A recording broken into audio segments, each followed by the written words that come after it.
All right, the meeting will come to order. This is the Bristol Development Review Board is July 25th, 2023. We took a little time to review Attorney Jim Dumont's letter on behalf of several clients that had just come in recently and the majority of the board hadn't seen. So we have a quorum. We have 4 people. We're waiting for Tom Wells. He was there at the first meeting. Maybe we'll see him in this meeting. Maybe we won't. If we don't see him in this meeting, he can review the tape so he can still participate. Any additions or changes to the agenda? All right, so old business. This is a continuation of a conditional use permit application as permit application number 23-301. Masterson Development Properties LLC, Lower Notch Road, parcel number 090227, requesting conditional use for a business yard for the Bristol Unified Development Regulations, Article 3, Section 350. Since the first hearing, Jim Dumont has entered his appearance on behalf of Matthew and Caitlin Cusack, Tom Fox, Helen Young, Beth Ekrus, Keith, and Maya Schnell.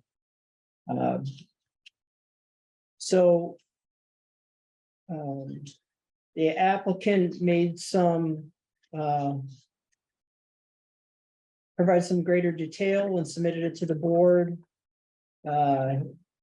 Dated July 20th, 2023. So Greg, why don't you walk us through that in summary fashion? The board's had a chance to see that. Can I just read the letter? Sure. Okay. I'm Greg McKenney with Murray Masterson here with Josh Masterson representing him tonight. And here's the statement I provided.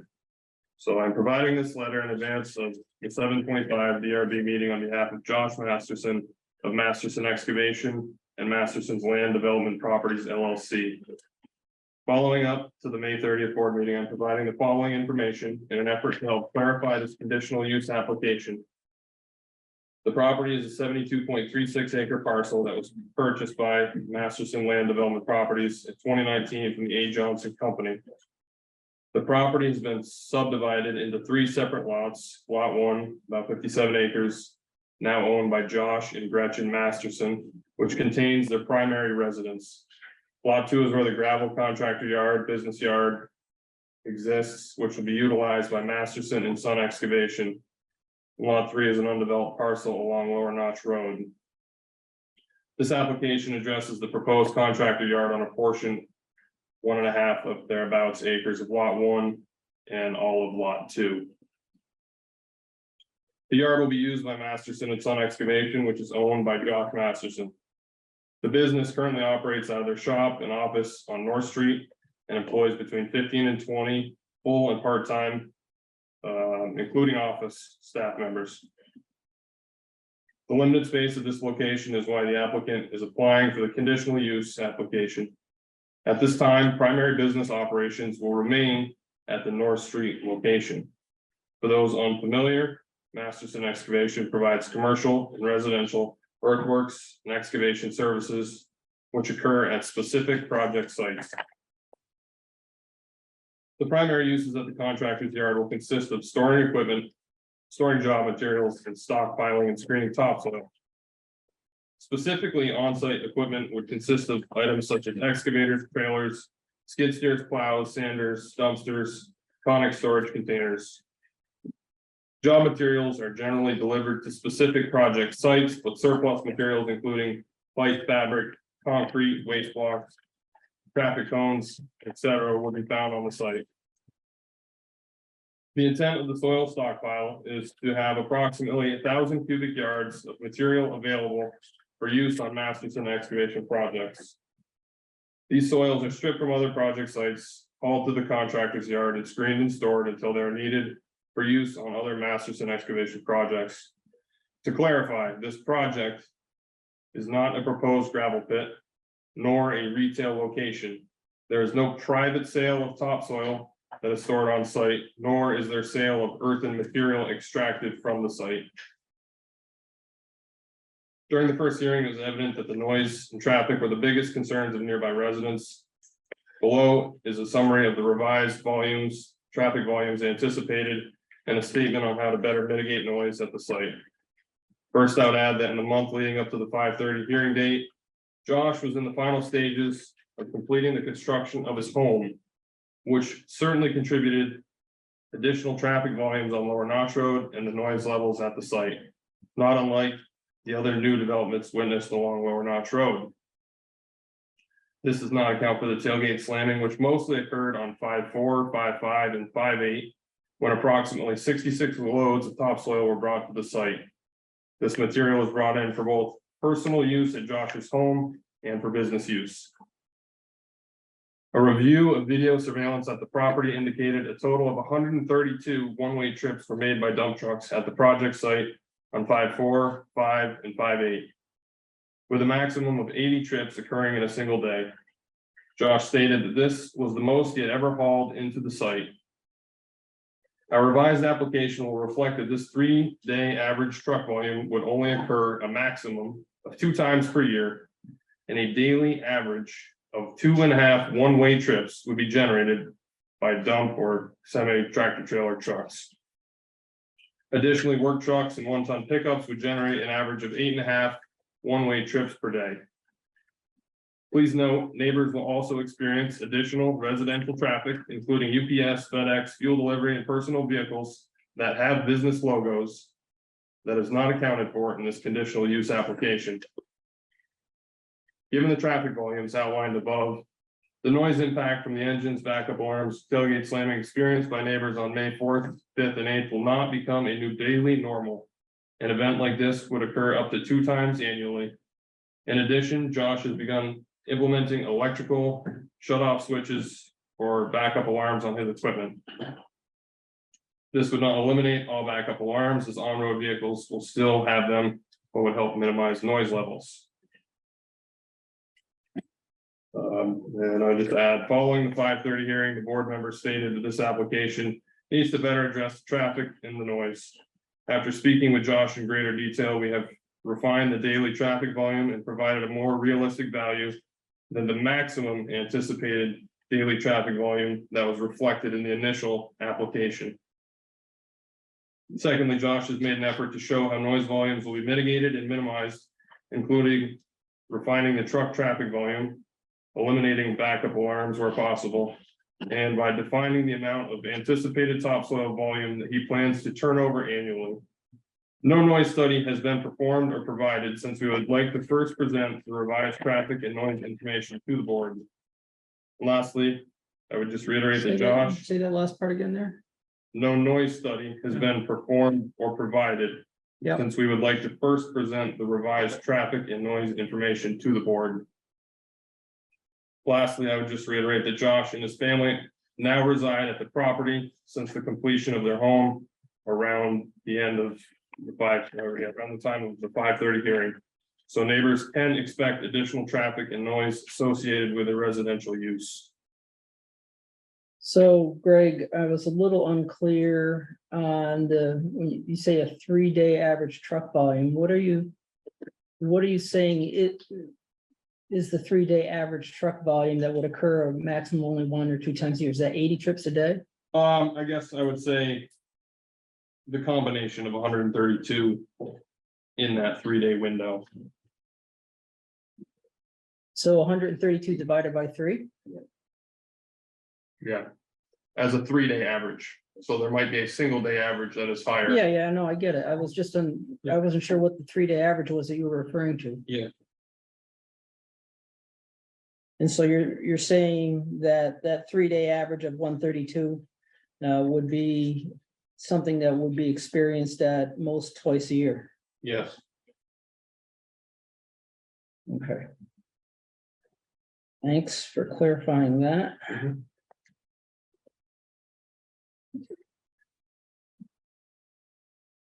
And that's one way, right? Yes. Okay. Could you explain how the topsoil screening is actually accomplished? What's done? Yeah, I guess I'm gonna defer to Josh on Sure. that. Yeah, Josh. Just a vibrator screen Yeah. with a excavator loading it Yeah, and a loader cleaning it out. and that, So it'd be two pieces of and equipment. that screener's on site. Yeah. Yeah, Is there- I rent it, Mhm. twice a year usually. Is it multiple screeners? Cause you have No, to just down, one. down the size, or do you just change the sieve? Just change the sieve. Okay. Can you, identify what?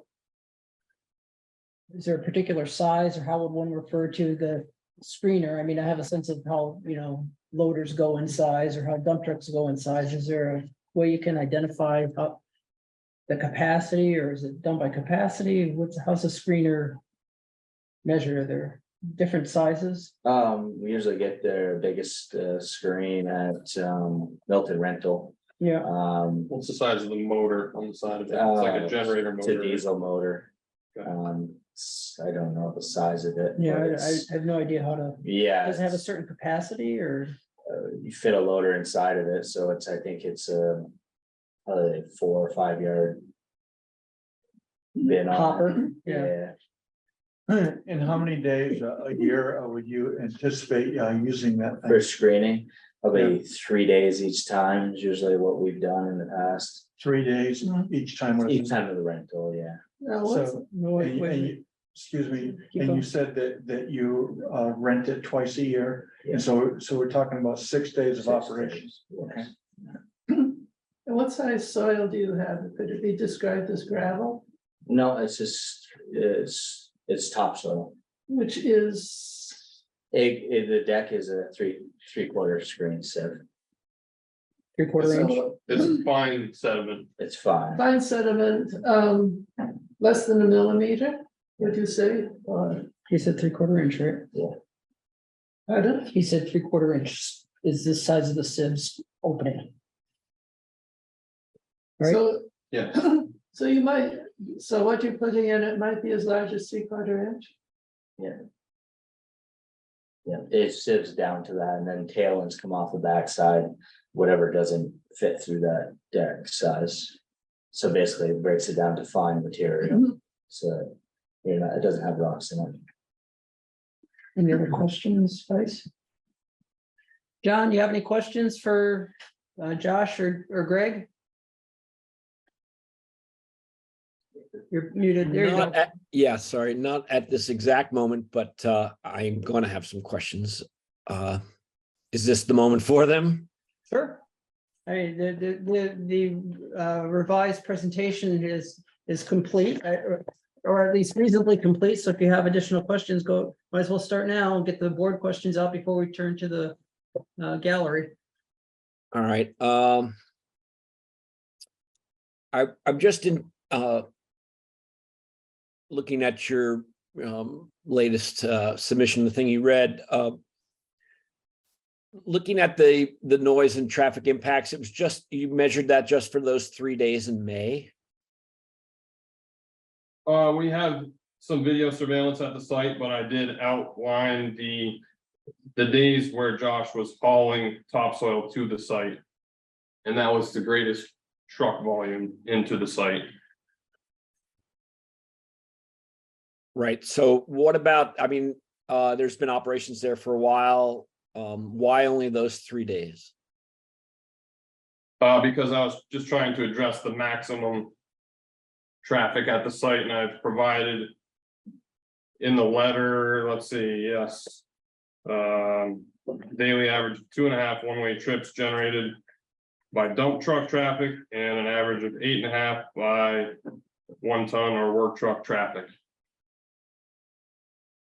And that's, Greg, that's over you're referring there with the 2.5 one-way trips.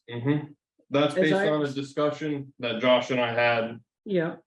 Well, what, based on just a realistic volume okay, of truck flow so that he that, feels, that's separate from, you're separating, that's sort of like the normal yes, expected amount yes, as opposed to the 3-day average that we talked about already. yes. Okay, did you verify or look at the tapes to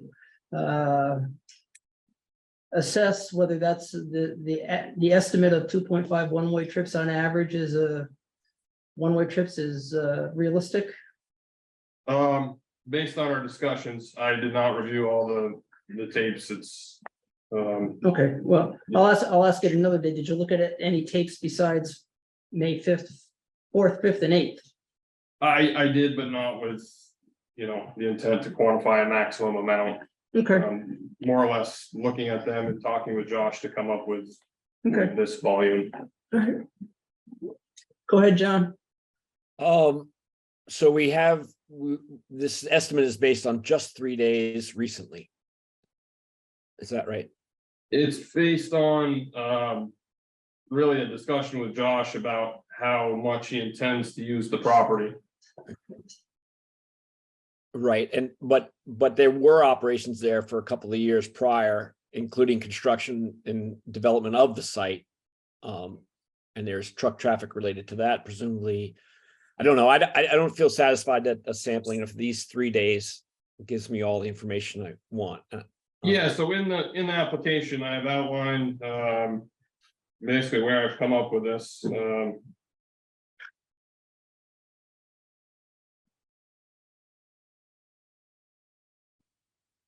An estimated average of 60 one-way trips per month from either a dump truck or semi-truck would occur. Assuming 24 working days per month, that's 2.5 one-way trips a day. An estimated average of 204 one-way trips from either a standard pickup truck or a 1-ton would occur in 1 month. Again, assuming 24 working days, that is 8.5 one-way trips per month, the combined average being 11 one-way trips. Right. So that estimate is based on what, looking back at past contracts and figuring out the turns that you did in a job or something like that? It was really based on an annual estimated use. And Right, then and I'm asking what that estimated use is. I guess we might be talking past each other, so I'm just trying to get it clear. Sorry. It looks like your estimates are based on this 5.4, 5.5, and 5.8 it is not. dates. The maximum amount is based on that, and that's the 3-day average, a maximum of twice a year. That is factored into the numbers I provided, saying 2.5 one-way trips per day on average with a dump truck, and 8.5 one-way trips per day with the work trucks. Okay, I'm just trying to see if you reviewed any more history over time besides those 3 dates and added that in, had that affect your estimate. Not to the detail that I looked at those specific dates when I knew Josh hauled in the most, or he hauled the topsoil those 3 days. So we just wanted to get a sense of what the maximum, trucking would be at the site. And what I would like to see is what is the usual and customary? And that's That's what we have. right, and that's what he's. Yeah, so that's not answering my usual and customary. We're talking about 2.5 trips a day on average. Dump truck, Yeah, Dump truck or Yes. semi. yeah. And what are the smaller trucks used for that, that have many more trips? guys are getting pipe, they might get a trailer for, mulching a site. They might be down there, I don't know, just to pick up materials, really. It's usually pretty quick, they're in, they grab what they need, and they're off to a job site. Or maybe it's the end of the day, they've got leftover materials, they're coming back, they're dropping some stuff off. And then they're headed home or on to the time sheet. Another question I have is, it says here that something like 1,000 cubic yards of topsoil would be, potentially up to that amount would be stored. How many trucks worth of topsoil is that at the standard size dump truck? 71, right? You did the math, there you go. 71, I did the math. Thank you. You're ahead of me there. Thanks. And that could come and go. Based on 14-yard dump truck, tandem dump truck. correct. Yeah. And, So. Yeah. Go ahead. no, please go ahead. I was just gonna say, so, you know, the 132, is that what I said, loads that we brought in? More or less equates to 1,000 yards, just a little under if you. Right, and so that 1,000 yards that you keep on site is sort of like a balance. You kind of just keep it there, and some of it may go, some of it may get replaced, but on average, you're kind of looking at 1,000 cubic yards. Is that how to take that? Yeah, that's a good way to, take it.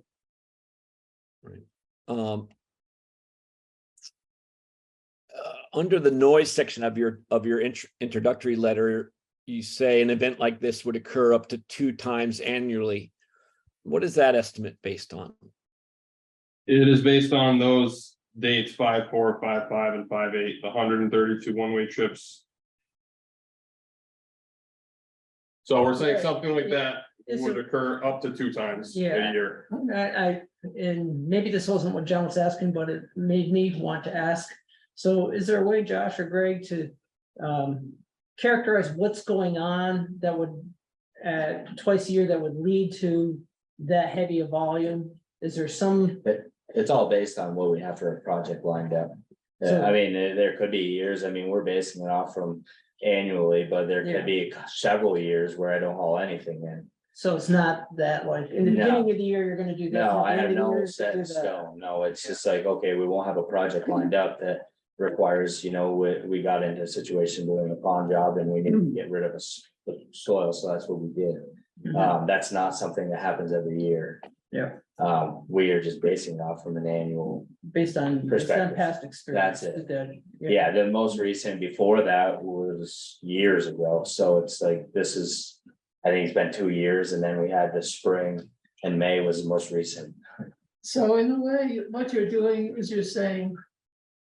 That we will not go over 2 times a year, Yes. That's what we're saying. so we could put that in as a condition. Yeah, trucking this amount of one-way trips would occur up to twice a year. Yeah, There may be times when, you know, And so You might that call- would be after a huge project. yeah, Where if just- there's something lined up, yeah, So- yeah. And so you're not gonna be planning on hauling like It's not a regular 50 thing. dump truck loads out No, in a short period of time. no. So other than building a farm pond, what other kinds of jobs would generate a lot of need for stockpiling? Nothing. That's- well, It's pond jobs. yeah, I mean, if you stripped a bunch of topsoil off a new development, let's say it was a farm field. Right, you Yeah. might take that topsoil. And then haul it off the site, because they don't need all of it back. And then perhaps, 6 months later, another residential house site needs some topsoil, so maybe 10 Yeah. 10 loads go out. Mhm. For that use. But But yeah, that depends on the size of the job. it depends on the size of the job, correct? In the first hearing, the last hearing we had, Greg, you had mentioned one example of this situation, and it was a hypothetical, I believe, where there'd be a job, a road cut or something, or bank work or something, where each truck might take 10 turns a day from the job back to the yard, back to the job. Is that correct? Did I hear that correctly? Yeah, and what we've refined this to say. Let me go there. Is the project is estimated to make a maximum of 100 one-way trips in a day. What was experienced on? I think it was 5/5, I don't have them all. Which date was hauled the most, but I think it was the 5th. A maximum of 80 trips occurred in a single day. So the 100 one-way trips. Is a combination of dump trucks and work trucks. Right, but that's not what you said in your testimony last time. You gave Right, us a so- hypothetical job where the company's trucks would be doing 10 turns a day. Each. I don't know if that's times 1 or 2 or 3 trucks, whatever. Sure, And so 8 trucks could do 10 turns. right, and so that would be that hypothetical would be taken in by this, and that would only be up to 2 times a year, 2 days a year.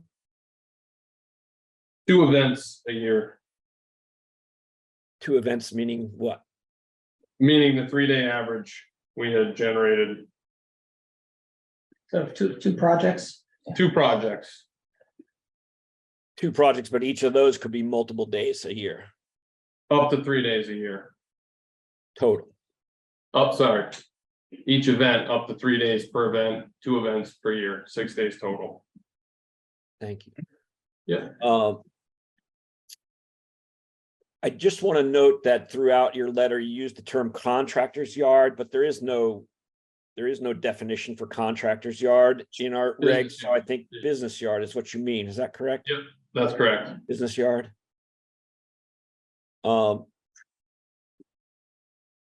You say that the main lot on the main yard on lot 2 is primarily used for stockpiling soils. What else is stockpiled there? So the soil stockpile is on lot 1.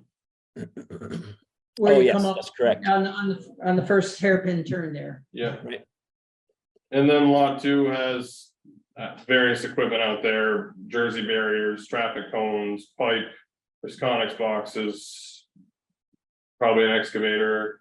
I haven't been down there in some time, Josh. I don't know Yeah, what's it's just down there pipe. now. Pipe fittings, storage units, there's some concrete barriers. For road work, maybe a few structures. Our mulch, hay mulch. So clarify for me, Greg or Josh, on your site plan here, we've got proposed lot 2, 5.68 acres. Mhm. Is that referring to lot 2 itself or the gravel yard area? That is the lot itself. Okay, can you remind us what the size of the gravel area is? I'm gonna guess off the top of my head, it's about 2.5. Okay, does that sound right? Josh? Yeah, okay. Sorry, Kevin, I couldn't hear your question. Well, there's a. On lot 2, there's a gravel yard area on the site plan, and inside it says 5.6 acres. And I thought that was the entire lot too, and that's what he confirmed, but so the gravel area is smaller, about 2.5 acres. Not necessarily right here. No, No. the Oh, one right that- here, sorry. That one. See, I was unclear because it says 5.6 acres within the contractor yard area, but that's Sure. referring to the whole lot. correct. Yes. And you said, Josh, I think, or Greg, approximately 1.5 acres for the first. The area on lot 1, as you go up the sound right? Yes. Keep going, John. So does this application cover all 3 lots or 1 lot or another? 1 and 2. 1 and 2, thank you. Yes. Sorry, I'm just scanning my notes. Give me a moment. Sure, take your time. I was on the just looking for it here, scanning the hours of operation. You seem to be saying really it's 5 days a week, but it's really 6 days a week, isn't it? You're asking for permission to operate 6 days a week, is that right? In the application, it does state 6 days a week, just for the flexibility. However, Josh primarily operates 5 days a week. I think But are the you asking only, for permission to operate 6 days a week?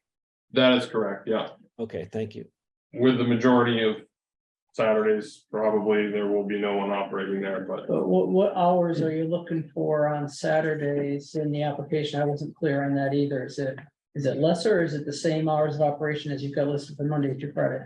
we could put lesser, I mean. I just want to be clear on what you're proposing, Sure, well, let's start with the same hours, but again, which is what, 6 to 6, was it? 6 to 6, yeah. But that's something we can definitely work with, you know, the Sure. reality is it's probably not gonna be at 6 on a Saturday. But if I read your sentences right, I'm looking down at the bottom of page 6, item 12, hours of operation should conform to the standards. Oh, here, Business sorry, Brett. operations, Go ahead. yeah, business operations would occur from 6 to 6. However, work days generally end by 5 on Monday through Friday.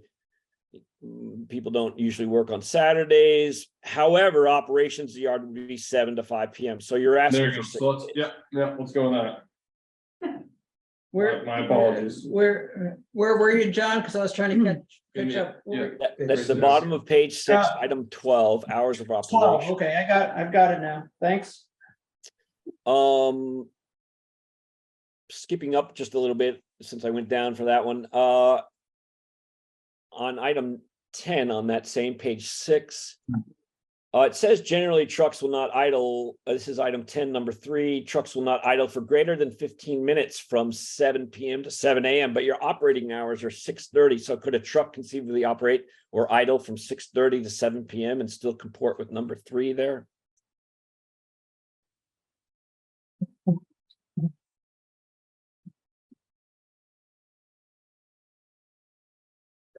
So you're, Why wouldn't we just say that they were not idle for more than X amount of time between during operating hours?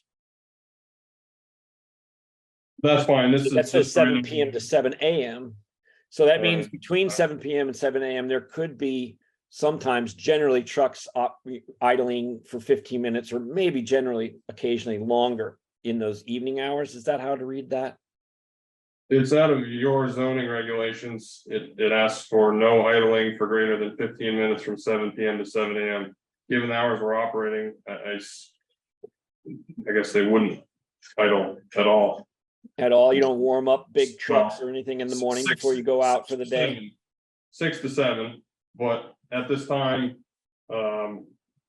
Josh's trucks are still at his North Street office location. Warming up there. And they'll be warming up there, I believe, Josh, correct me if I'm wrong, the trucks will still be stored there. where there? There at the current North Street Yeah, yeah. location, yeah. So are you, maybe there's a inadvertent confusion here in the way 12 is written. Sure, It makes a distinction between business operations and then operations of the yard. When you say business operations, are you talking about the site on North Street? no, this is the application I know, down street, yeah. So Right. guys might come and get some pipe at 6:15 in the morning, okay, they might come in with a truck. all right, I was confused by operations of the yard would be between 7 and 5. On Saturdays. That's on Saturdays. That, thank you. Got it, missed that. So again, my question was regarding trucks idling during business hours, that could be indefinite. No, not generally, I mean, they're coming with a load of topsoil to offload. And then they're driving off to get another load. There may be periods when the operator might have to load himself, so his truck idles for a little bit. Sorry, the driver has to load himself with the equipment on site, so his truck How often sits. does that happen? When we're moving topsoil, this 1,000 yards we've talked about,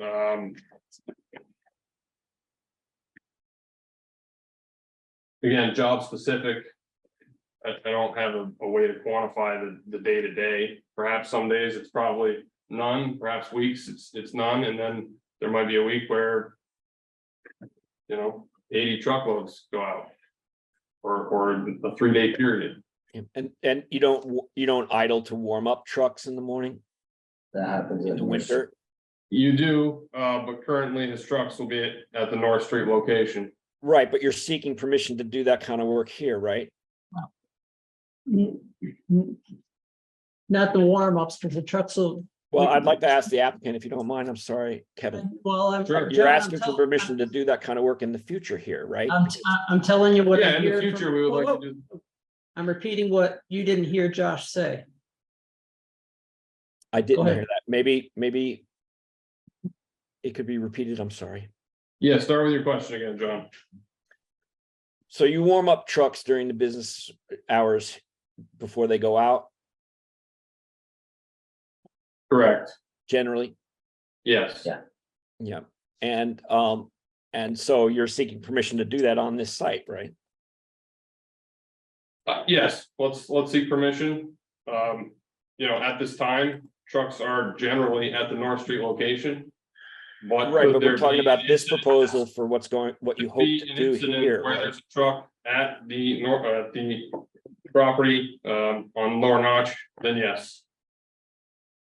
So it would be a burden if we put a condition that no idling of trucks could happen.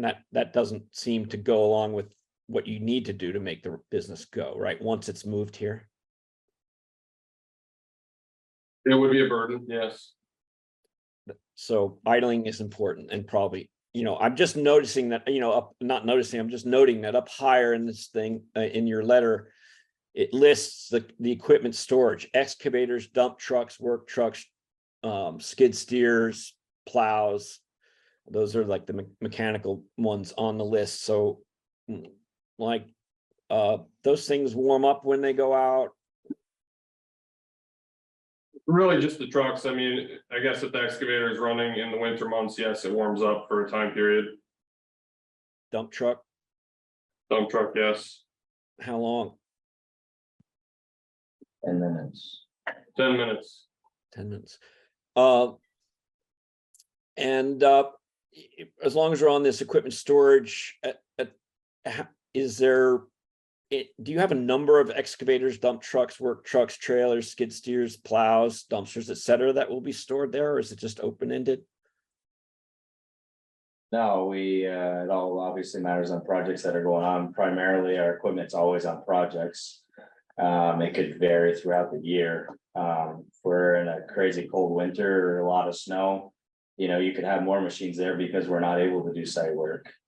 But Would you like a total of the equipment owned by Masterson Excavation? Yes, please. Okay, I don't have that. I eight mean, Josh, excavators, 8 excavators I got and 2 dump trucks. 2 dump trucks, 2 1-tons, Did you say 2 dump trucks? Those are tandem. yeah.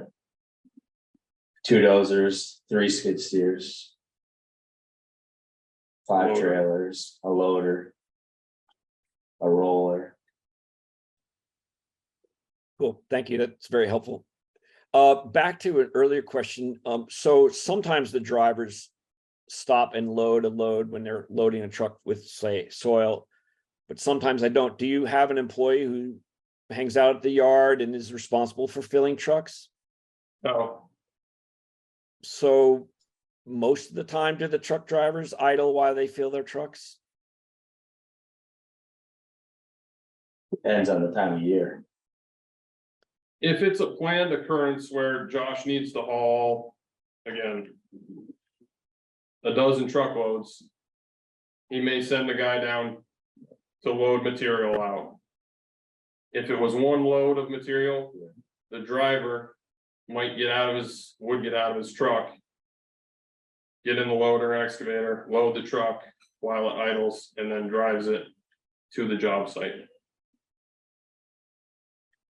And Josh, I missed, I was trying to get the list down. You said you had 2 dump trucks, tandem dumpers. You have some 1 2 tons too? 1-tons. 2 1 tons, yeah.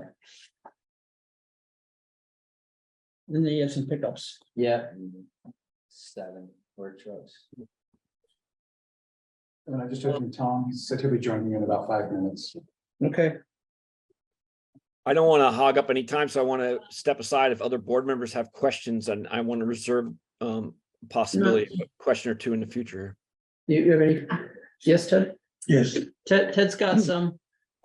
yeah, I wanted to hear from Josh about what he's done to mitigate the sound of the the backup sound and the slamming of the lids of the dump trucks. So what we did is there's switches that can be put in the equipment. Has been in a few already. And so that would be the equipment, that's on site that doesn't go onto the road, but you indicated in your letter that equipment that drives down the road, you can't disable that. He's talking about dump trucks. Dump trucks, we would not Yeah. want to disable alarms, Right, so. especially Those It's have a- it's a- puck papers anyways. And so, but we're talking about the loader, you could do that with the loader, Yeah, the loader has a much bigger on and that would be the one that would be making all the racket. it, a Right. lot of it. So what you're saying is you can install a bypass switch to disable that Yeah, and shut down. for the on-site equipment that, Yeah. but on a. The excavators I primarily the ones because of the way the vision is with them, they have beepers and they can't have hush beepers. Okay, So you can put switches in to shut the okay. beeper on. So it's the excavators that have the true Yeah. beepers and the other equipment on the on-site equipment, they all have hush beepers or some of them doing some of The dump trucks do and the loader does, has. and has the a rest hush is beeper. beepers, so you have the switches to put in there. And what about the dump truck legs? Tailgates, there's really not a lot you can do with it. You do the best that you can. That's really what you're up against. You're talking about 4,000 pounds controlling that, when you're coming off from a pile of gravel. Trying to be gentle with that.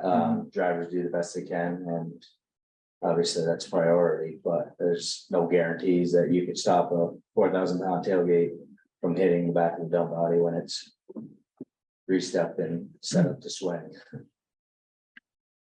The tailgate on a tandem was 2 I tons. bet it, yeah, but it's at least 4,000 pounds, yeah.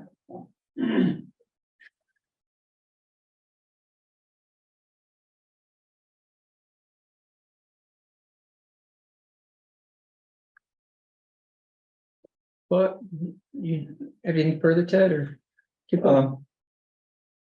Yeah, I didn't really get a good answer on what a typical week looks like during the summer, like, so here we are in July.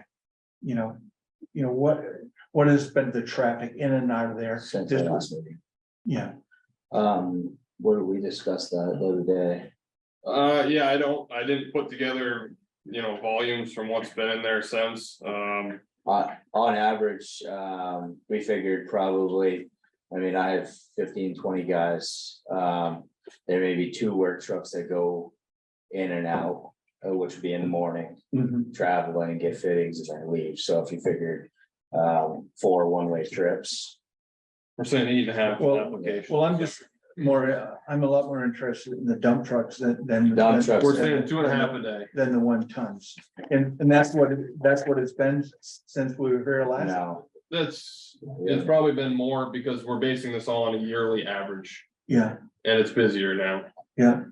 And so I have a question about what happens in the winter with plowing and coming and going from.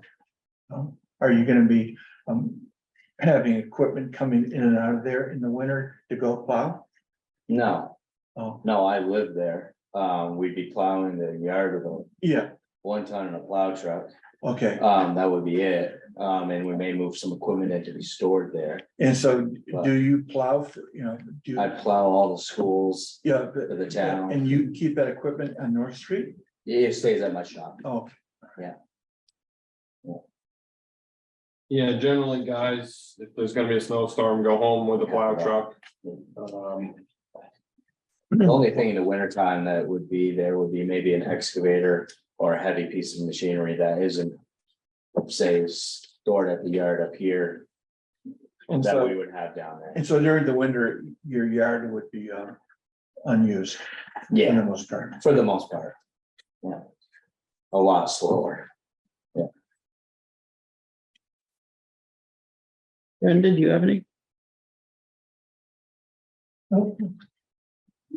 You done, Ted, or Yes, go ahead, John, do you have further? Yeah, I'm sorry. I just wondered if you guys could help me work out this timeline of how we got to where we're at, which I was reviewing my notes for the meeting last time and I didn't get it down, basically. My understanding is you bought the property in 2019 Correct. and did you commence work on it right away or what?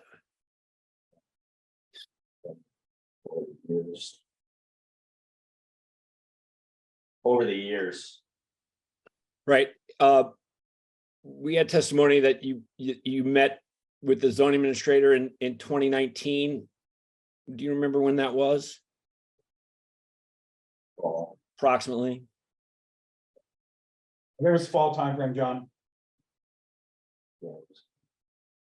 And that was And could you just generally characterize your meeting with the zoning administrator then? So I met with Chris up there. We discussed, the road and fixing it up. Prior to A. Johnson already having a log road there for many years. And that's really what we did, clean the property up. And that was what we moved forward with. We asked about the curb cut was already there, so we carried on.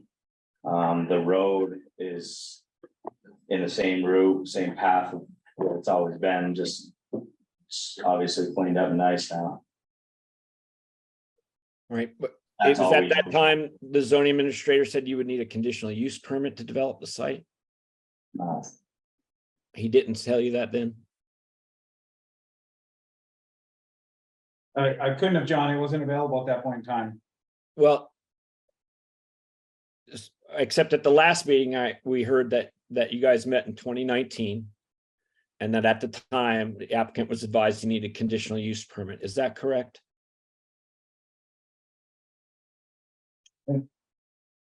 We discussed it, John. With all due respect, Chris, I'm asking the applicant. Absolutely.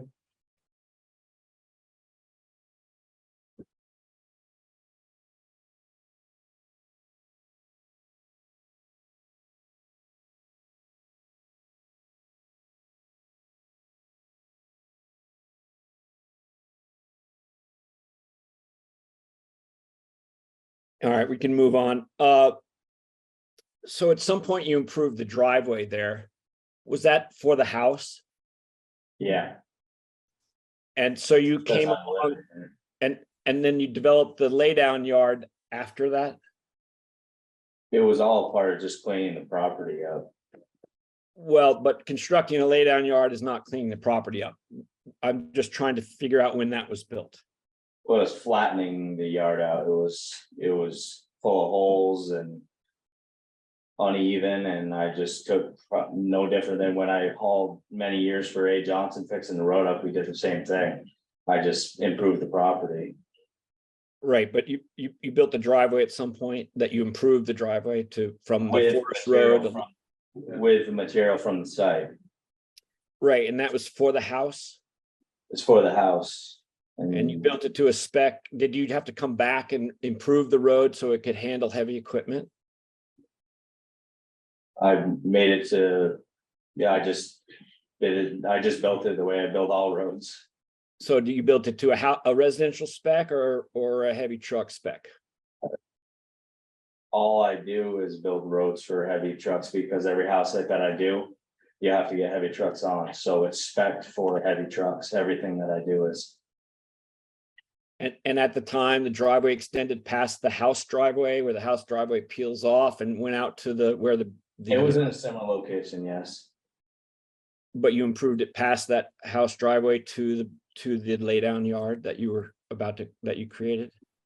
No, the log header was in a similar location. Are you saying on lot two, it's now lot two, or are you talking about further down? We're on lot 2, yes. Okay, The log road extended out into, That area, that's where yeah, their I believe it was where the slope begins to pitch. on And then there's an existing log road that bisects it on the north and south ends of the property. Right, so when you built out the driveway to improve it for the house, you went beyond it and made a really beefy road that went to the house? Yeah, went to the house location where I'm living currently. Right, and then when did you extend the driveway beyond the house to what became the laydown yard? In the same time frame. All I did is I made the header a bigger area that was flat instead of a mud pit. And so the laydown yard was constructed in that same sort of operation? The laydown yard was, yeah, it was cleaned up. So that way you drive a vehicle versus a four-wheeler in it. In the Did same you have to time frame. remove the topsoil for that? No, because the site has very minimum topsoil on it. Right, so you didn't remove any topsoil from the laydown yard site? No, it's all pretty much gravel up there. Right, so again, I'm just trying to clarify whether whether the driveway construction to the house was at the same time as the construction of the laydown yard. Yeah, they went hand in hand. Okay. So was But- go ahead, John, sorry. Does the laydown yard serve the house in any way? The laydown yard, no, it was basically a spot for me to put my snowmobile trailer and the things for my house. What is the surface area of that yard? I don't have it with me. It's probably 2.5 acres. It's in the stormwater permit. Right. I want to say 2.3 comes to mind. So were you saying there was a sort of a log landing there? Yeah, that's where, before? yeah, that's where A. Johnson had their log landing, was in that area. I obviously made it bigger and smoothed it out with the on-site gravel. And just made an area a big parking lot because it was significantly huge elevation changes in it all. So in the end, the gravel that you laid down or whatever it was, gravel materials and other things filled basically, that makes the base of the laydown yard. How deep is that? Area 6 feet, You know, and so all that material came from the existing pit on site. yes. That's on lot, is the pit on lot 1? I'm sorry, I don't have the map in front of me. Yes, lot 1. Um, Oh, right. so out by the road, that sort of first big bend that comes around, that's where I see Yeah, that old pit. And that old pit provided the material for the driveway and the laydown yard. correct.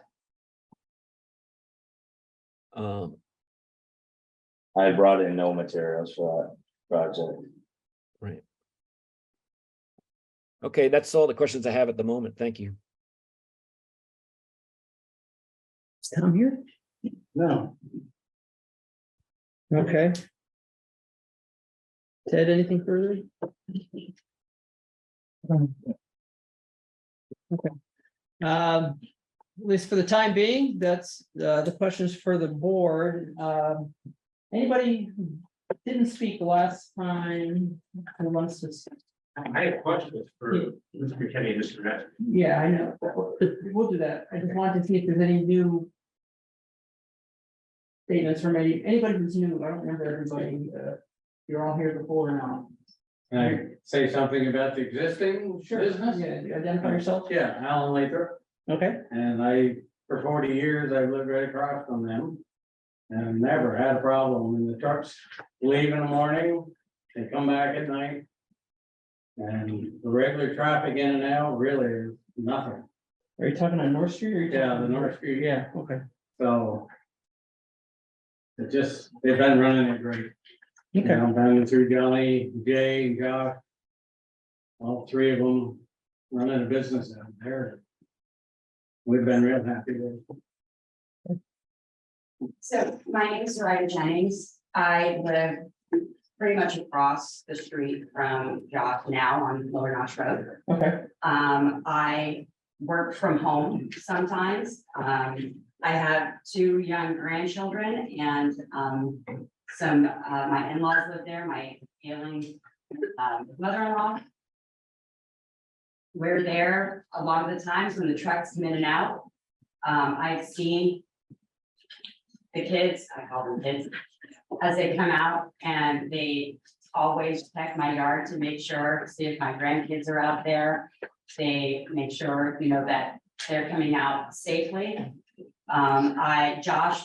Before Josh started building his home there, he would allow, we had asked and he would allow my daughter to go walking and we would walk through his yard, and I saw his as they were constructing, and all of his snowmobiles that he had out there and his trailers that go along with those, and you know, him having his camera set up, making sure always, you know, tentative, making sure that you know, they're safe coming in and out of his driveway.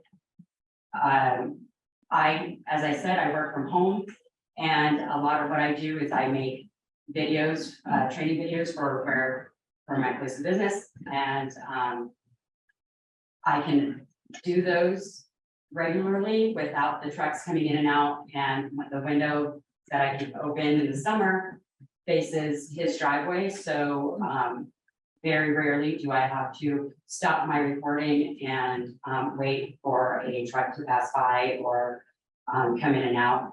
I don't have any problems with the trucks coming in and out. I wake up in time for work. I work at 6, I get up at 6. Very rarely do I catch one of the trucks coming in and out or drive through them. And my house is right on the road. I'm not uphill. I am directly right there. What's been your experience with tailgate slams and backup beepers and that sort of thing, other than trucks going in and out of the driveway? I don't hear much of that. I've been at my friend's house whose, her backyard, I believe, butts up against, one of his lots, the work lot, not the house lot. And, it's not anything that, has bothered me. What it is, it's a truck opening. It's tailgate, doing what it has to do for, what you have to do for work. And knowing that beeper's going off, I mean, I don't want somebody behind that truck not knowing it's moving. Board have any questions? John?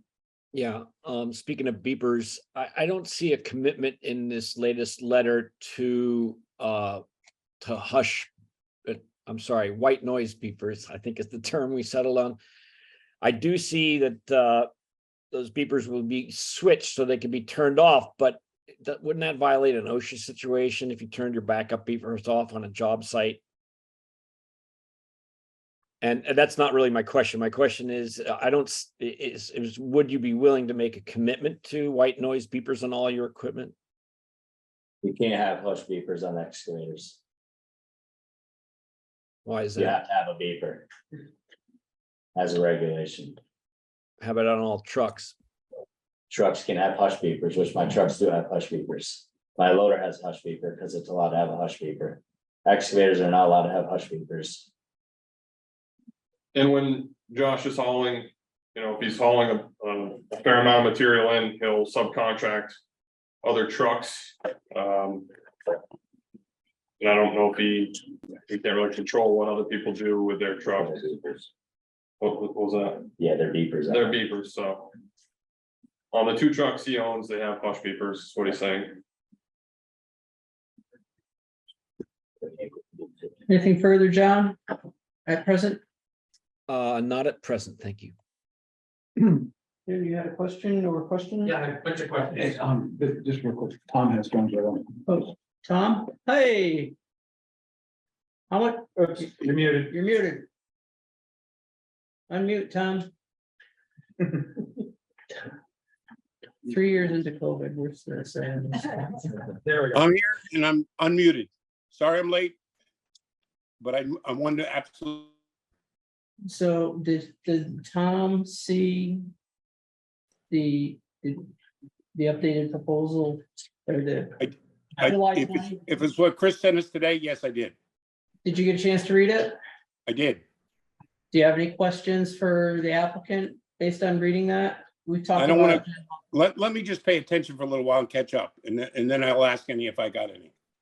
Okay, well, we've done that part because we're data clock. So if you had, I was about to turn, Jim Dumont had some questions and I was going to turn it over to him, but if you have questions as a board member about what this Yeah. submission was, July 20, I'd rather do it now. Okay, well, I'm good for the moment. Okay, what do you got, Jim? Sure. Mr. McKinney, my name is Jim Dumont, I represent what's today. Okay, Andrew. Nice to meet you. Nice to meet you. Are you planning to call a noise expert or are you the expert? I am not the noise expert. What I said in my statement, if you were listening, was that we would present some new information to the board. And then with that information, if they cannot make a decision, we could then pursue different avenues. So you're planning to produce a noise expert before the DRB finishes this proceeding, is that what you're saying? I'm not, I'm letting the board dictate what they would like from us. So Have you retained a noise expert yet? No,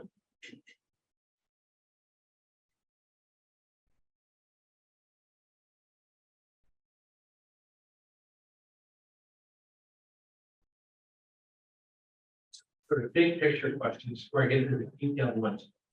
The letter and the testimony today talk about cameras and tapes. What are we talking about? Where, what cameras, what tapes? there's a game camera on the premises that you can see traffic coming in and out of the property. You looked at some of those records? I've looked at a few, yes, it's something Josh's grandfather has at the site. It's live. My game camera only runs for 8 seconds per movement. What is this? How long a time period does this game camera catch? I do not have any of the details on that. This is, merely something I wanted to look at to address some of the complaints at the previous hearing and come up with a quantified volume of truck traffic on the days that Josh hauled in the most topsoil. The count I had lines up with the information Josh provided me as well. But there may be a relay, I don't know, but the information for the traffic volume is what we put in the application here. So for the 3 days you testified about, you looked at the entire record of the game camera for all day, each of those 3 days? Yes, and that was the dump truck traffic. So what data did you produce from those 3 days about the traffic that was not dump truck I traffic? didn't have any track. I didn't generate any. So if there was a trailer with an excavator on it, did you count that? There was no Trailers, trailers are generally hauled by dump trucks. So So that would be included in the dump truck, right? that would be, yes. How many other days, other than those 3 days, did you look at the tapes? It was very general, and that's how we more or less based an estimate off of the traffic volume, but I didn't provide any of that. I didn't look at every single picture that was taken. Mr. Masterson, how many days of tapes have you kept? My grandfather has the records. It's his grandfather's camera. And I don't know how far it dates back. I was able to get the dates specified here, the 5455. Mr. Masterson, your grandfather is named, John Masterson and where does he keep those tapes? on his phone, On his phone? iPhone. Yeah, they go to his iPhone live. Is that something you could share with us? That all of the tapes that you have is going back as far as they go? We'd want to, I don't know, possibly review some of this ourselves. I'm sorry. We would like to review some of it ourselves before we That's agree fair with enough. that. I mean, we don't want anything that's private. Sure, I yeah, just want. What I'm looking for is a record, not just of the dump trucks, yeah, but of everything that's coming and going yeah, to that lot. yes, and again. I didn't spend a lot of time looking at it, but as I stated, Josh was building his house. There was a significant amount of traffic associated with the contractors coming in and out of his property. He did hire his own workers to perform services at his property. So I think this time window we're trying to assess is not a representation of what's going to be at the property. Mr. Matheson, you have a successful business, and I assume you have a bookkeeper, Yeah, and so you have records of all the business use of your property on Lower Notch Road for the last 12 months. Yeah. That would tell us exactly how many business activities went on each day, correct? between that, with employment and I was actually building a house. So my house was being built in the same time that this happened. Right, but the business records that your bookkeeper keeps wouldn't include the truck traffic to building your personal residence, would it? Well, yeah, because my employees were working on my house site too. As far as, when you have a job, say you're doing excavation for the Brown residence in Bristol. You have invoice that's created for that, right? I don't need a general invoice created for my own personal property. Right. So leaving your personal property aside, Yeah, if you're doing work other than on your own. personal yes, property, outside of Masterson's development properties, I do. And those invoices, what's on those invoices? Does it include topsoil delivered? Yeah, it'll have a breakdown of everything. So there's a record of all the deliveries of topsoil in the last year, correct? Correct, but I do not just pull topsoil out of my land. I pull topsoil from other places, other pits, other parts of the state. At least it's a starting point. We would know the total truckloads of topsoil of the last 12 months. I don't see you're gonna figure that out very well.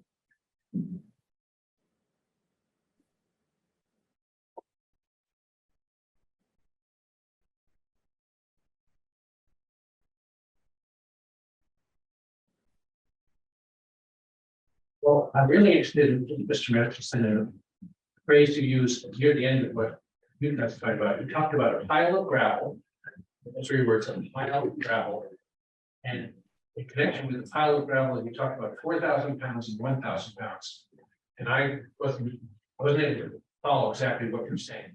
Is it the lift, the back of the dump truck that's 1,000 pounds or 4,000 pounds? Gravel that's 1,000 pounds or 4,000 pounds? Where did you get 1,000 from? I just, 1,000 cubic yards what's 1,000 cubic yards? from topsoil. Okay. And okay, there was a talk about how much the gate on the truck weighs. Yeah, I guess around 4,000 pounds. So that's 4,000 pounds. Yeah, The gate is on a single truck. on a tandem axle, Right. triaxle. And you, dump truck. and you came up with that weight of 4,000 pounds when you're describing what it takes to load or unload a pile of gravel, right? No, Well, he used gravel in his example, yes. The tailgate's closed when you're loading material. So. Do transport piles of gravel to and from the site? No. Excuse me, I'm asking Mr. Masterson this question. no, there's no gravel in and out of that place. So when you have a screen that's 3/4 of an inch. If stone is a 1/2 inch or 2/3 of an inch, it will go through the screen, correct? Right. You sell that, correct? No, it's not, my property is not sold. If what's the screening, what's the purpose of screening? It is built into contracts. I'd like Mr. Masterson to answer the question. I'm representing him. He's right. Yeah, so. The topsoil is used for Josh's Masterson excavation projects. Yes, it is loaded into a truck and taken elsewhere. It is not a private sale to you when you drive down. Nobody can drive down and give, $700 for a load of topsoil. Yeah, I understand that. Yes, okay. Okay, so what is the screen, what's the purpose of the screen? Just to break up the clumps of soil.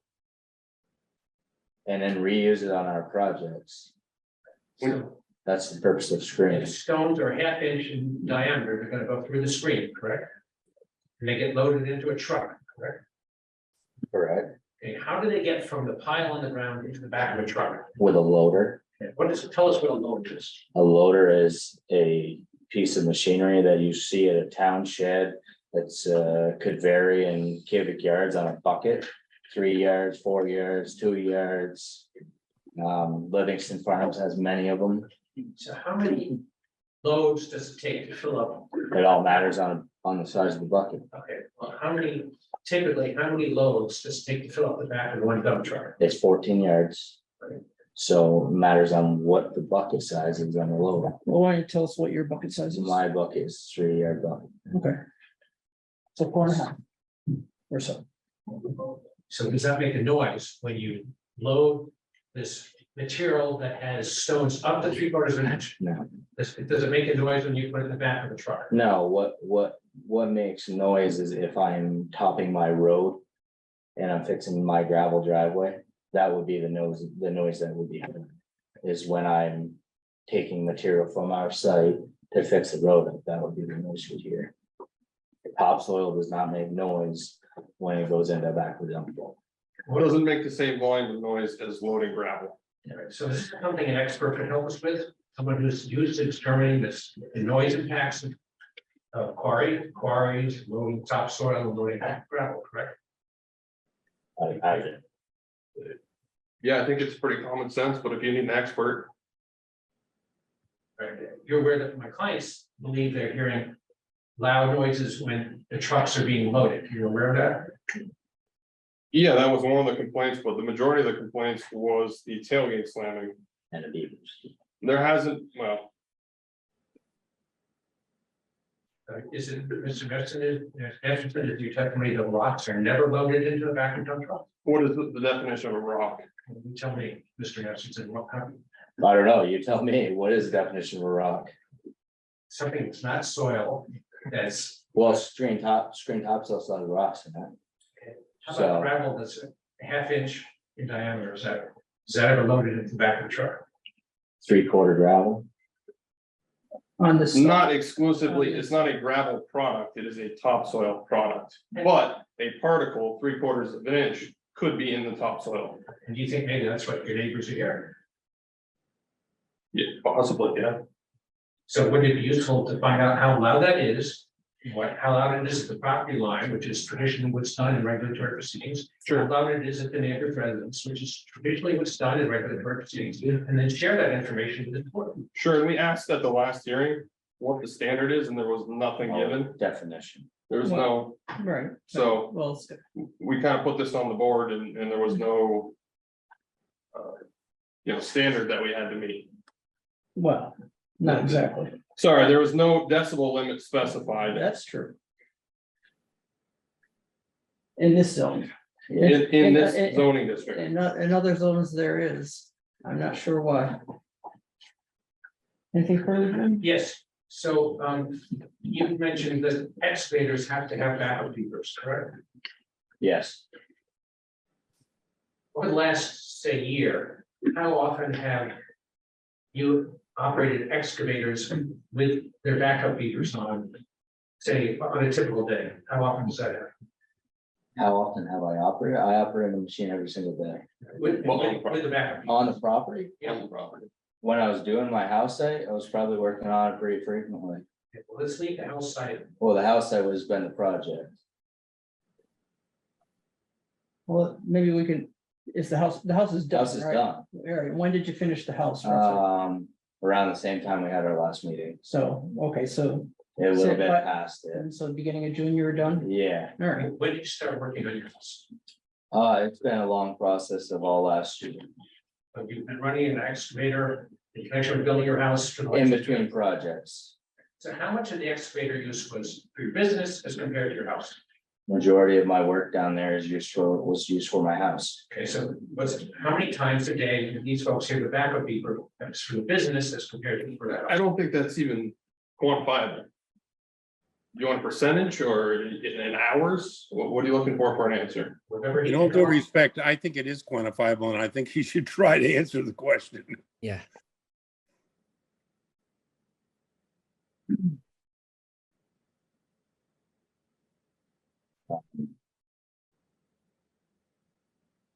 The amount that they would have heard from last year to now, probably.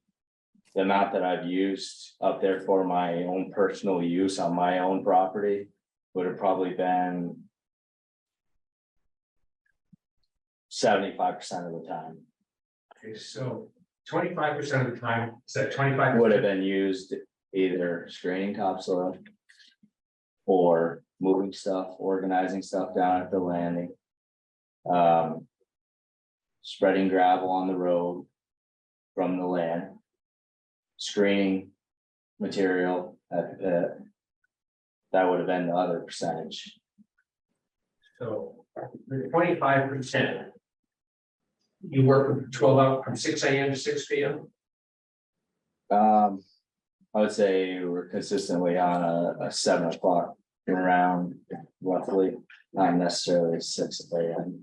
I know this is just an estimate, but when you're using an excavator with a backup beeper, at one time, is it like 15 seconds of backup beeper, 30 seconds, 3 minutes? How long do you typically have the backup beeper on it? When I'm moving my tracks. Right, so how long is that? 5 seconds, a minute, 5 minutes? 10, 10 seconds, I would think. yeah. You're just repositioning usually.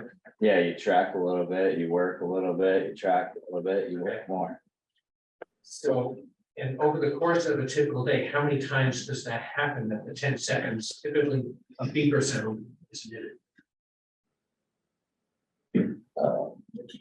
it matters if we're tracking a long distance or if we're doing a short run around the house. I don't honestly know. I've never really done an evaluation on how much tracking I do around my house to know to count the beeping noise.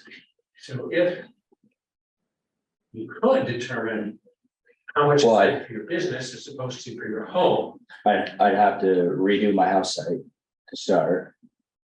Because then I need to count how many beepings it's happening to do my house site. And then I would need to start moving stuff around the yard. And then count the beepings doing that. so again, that's something that a noise expert might have experience with, do you agree? I can't say I would agree because then I'm gonna have to redo my house site.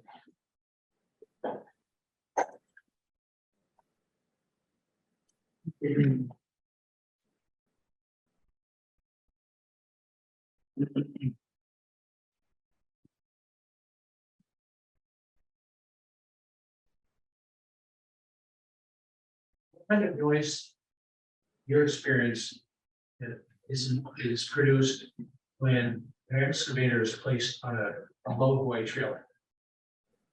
What kind of noise? Yeah. You could have the track noise, which some tracks, they rotate smoother than others. You know, there could be a higher pitch noise with the tracking of it. But not all machines track the same. Sometimes you don't hear the tracks at all, but there are machines that the chains are looser and steel on steel can change the noise of the machine. And there's ramps. And you got ramps and so it's steel on steel again. Well, you have to drop the ramps and then Yeah, you have to tip them back up and secure them, right? yeah, but when you secure the ramps, you don't make any noise. And now we have my ramps are all air valves so that they don't do the old school slam on the ground. Oh, We have valves on our trailers, the new trailers have air valves, so that way it lets them down slowly. and how's it get pulled back up? Is it Air, air. it's a like a ram of some sort? It's yeah, it's set up on its own air compressor system. So an excavator is a tracked vehicle, and the track is metal. Generally, there are smaller equipment Rubber that's rubber tracks. tracks, but So when you're loading an excavator onto a trailer, you have metal on metal, right? still metal on metal and metal on wood. And you mentioned also the chain noise. What's tell me more about that. What's the chain? The chain is what the machine moves on the tracks. So it's attached to the pad, which makes the machine move. It generates force to the, Yeah, transmits the force to the track. yeah. Do you know if your neighbors can hear whenever an excavator is loaded onto a trailer or loaded off of a trailer? If they can hear a beeper, then they probably could hear that. And is that noise of loading an excavator onto a trailer or off a trailer, is that in connection with your home or is that just your business? It varies on what I was doing at the time. In the future, the business. Well, since the house has House been is complete. complete, what's it? Is it it's just for business use? Yeah, But I mean, What will you be using the excavator for going forward here now that your house is done? nothing really. It's, I don't really have a lot to do down there. It's storing the equipment there is the main thing. Like you load dump trucks, when you load dump trucks, so with a loader? it's primarily for the topsoil. Yeah. When that goes in and out, you know, you load If we got it screen. or an excavator You load the topsoil with the excavator? or a loader. You could do either. Oh, okay, Into the dump truck, you said? yeah, Or you may use one to load barriers, concrete barriers for road projects or flood work, or that could be something we would be using them for. Otherwise, they would be down there just to be stored. yeah, because I was under the impression last time that the sound issues were mostly generated from the beeping, backing up of not the excavator, but the loader. loading topsoil into the trucks and the banging of the truck lids? The loader has a hush feeder. The loader. And is the loader used more than the excavator Yeah. for loading the topsoil into Yes. trucks? Yeah. Why would you use the one or the other? What would be? Well, the loader loads faster than an excavator. Yeah. And I don't really usually have the 8 machines that I have, there's usually not one that's just great, kicking around most 9 months out of the year. 3 months of the year, maybe a slow time, and I have a spot, that I don't need it, and I will just store it there. But you may use one to load a screen with it, and you use the loader, which when you're loading the screen, you're not tracking. So unless you're working on your driveway or working on the yard, doing repair work on the yard, you're not gonna be using the excavator for, for all day long No. at any point? No. How long might you use it for? The most time during The the day? most time you use the Much you motor use it running, screening topsoil. Screening topsoil. Okay, So if you weren't screening what you call topsoil on the site, you would not need an excavator, would you? To move blocks, heavy equipment, pipe. Yeah, concrete barriers, Wouldn't you use the motor for that? You could use a loader. depends if the forks are available or if they're around. So the excavators have to have backup beavers. But you don't need an excavator unless you're doing this quote topsoil storage, screening and stockpiling, correct? They're gonna be stored at the site, so there's going to be noise. Regardless, they're gonna be parked there. Right. You can park them there. Well, let me ask you about that. Why would you need to take them off of the trailer? Because they're 80,000 pounds or 40,000 pounds, and you can't leave it sitting on a trailer, Why not? because it's not what the trailer's built for. The trailer is to move it to a job and get it offloaded. They're not built to just leave 80,000 pounds sitting on a trailer. It's, yeah, you see them move around the yard, but it's leaving a trailer loaded is not common practice. Each excavator is 80,000. I have anywhere from a 12,000 pound machine up to an 80,000 pound machine. Can you leave a 12,000 pound excavator on the trailer? Typically, those are in Bristol. Right here on North Street, So because they're a smaller machine. what's the size of the excavators you have on this so-called business yard? Varies, Any one of the machines could be. at and the one of site. the 8, So there's an 80,000, how many 80,000 pounders? I got 180,000, I got 260,000. Tell us about the noise from 80,000 pound excavator. The motor probably, Well, but the backup alarm it's could be the same. And how about the noise it makes when it's steel on steel, driving up into a loader? Probably would be less for a smaller machine.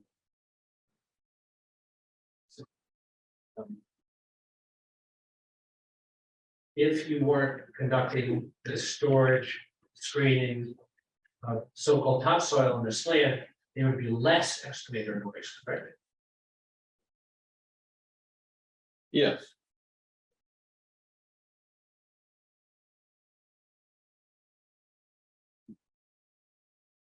Josh, how big is on the big excavator, the 80,000 pound, so it has a bucket? Is that a 3-yard bucket as well? Yeah. So the loader, It varies. so the loader bucket is there's a 3-yard bucket on the loader and a 3-yard bucket on the big excavator. What's the bucket on the 60,000 pounder? Geez, I don't know, 2 guys probably, something like that. But I have very, There's more. I have You have many lots of buckets for yeah. everything. Yeah, okay. You You can switch them out. asked you about the backup beepers on the excavators, and you said those are necessary. I think you've also said that backup beepers on dump trucks that other people bring onto the site are unavoidable. Why do other people's dump trucks have to come onto your site? Why can't it just be? Because I'm a multi-million-dollar business that requires more than just 2 dump trucks, and I have 15 to 20 employees. That's multiple projects going on at once, so there may be many things going on. And I may have 2 trucks running in Barry, I may have 4 running in Rutland. there's a variation. I don't have just one project going daily. I have 5 or 6 crews. So your guys will drive other people's trucks? Now, my guys run my trucks, but Okay. then I have to hire, I have subs running for me. every Got day. it. Okay, Why can't you say, if you want to sub for me, you have to have a housekeeper on your truck? That's an option. Yeah, it's hard to put those implementations on other people. So that's a If they're in a subcontract relationship, you have a contractual relationship. They do work for you and you pay them, correct? And you could say, if you're gonna work for me, you have to have a housekeeper on your dump truck. Well, We don't truck- have to say that. trucks are hard to find. It's like finding help nowadays. Anyone that's involved with needing employees knows that you can't find just help. So when you limit your availability on, okay, you cannot haul for me because of this, you're not gonna have help. Tell us a little bit more about this. You know all about it. I know nothing. Mhm. When someone who doesn't work for you brings a dump truck up the site, what are they doing? What's the purpose of that? Onto the site, Yeah, it would be just part of dumping the material that Greg's already mentioned. Or they could be, hauling a piece of equipment to the land or from the land. They might have a trailer load of pipe that was left over from a project. so when someone who is a subcontractor who dumps material on the site, where do they get that material? From a job site, From a Masterson excavation job site. They only deliver from a Masterson excavation job site. correct. And so they bring it onto your business yard, they dump it. That's one thing that other people's dump trucks do. What else do other people's dump trucks do? Why else would they come to your property? I just explained moving equipment. There might be waste blocks, there might be leftover material that come on a flatbed low boy and they're offloaded. And then the truck leaves. I had subcontract in all my lowboy work for big machines. So that's what say that again. I subcontract in to move my big excavators. Okay, So you have to speak up. I subcontract in all of the people to move my big equipment, Oh, my big stuff, and what do you mean by your big stuff? anything over 40,000 pounds. So it should be my big excavators, How many subcontractors are there in total? 3, 5, 100? all varies on the day. You got tractor trailer trucks that are moving equipment, you got tandems that are hauling material. So subcontractors that come out to your property have to comply with OSHA regulations, right? Yeah, So why not say if you're gonna come onto my property, you have to have a housekeeper? because I'm not gonna call up Barrett's truck and that has 3,000 trucks in the state of Vermont, and tell them that, okay, I'm limiting you to putting hush peepers on and hauling my equipment. Well, that's a choice, that's a business decision you're making, correct? No one can move that piece of equipment and stay. So it's not really a business decision, it's the only option. I see, okay. Tom, you have any questions? I I do do. not, No? Oh, I'm sorry. Sorry, I do. Are you at a pausing point, Jim, before? Well, yes, I think, I would like to see, and I hope the board would like to see all the existing quote tapes. Yeah. Because We gotta certainly I figure out. think we're interested in not just the dump trucks, but all the traffic that goes in and out, and not just on those 3 days. Go ahead, man. So we're talking a lot about noise and sound and things that are coming from Josh or Mr. Masterson's property. Josh works. Okay, and we, I keep hearing people want to know, like, what amount is gonna come out daily from his place? Has anyone taken into consideration the other homes around that also use excavators that could be hearing the same beeps, the same dump trucks, or not his dump trucks, but dump trucks that also make sound, that come up and down that road regularly? That it's not just coming from Josh. There's people that live on both parts of Lower Notch Road, Upper Notch Road, who's machines come up and down that road.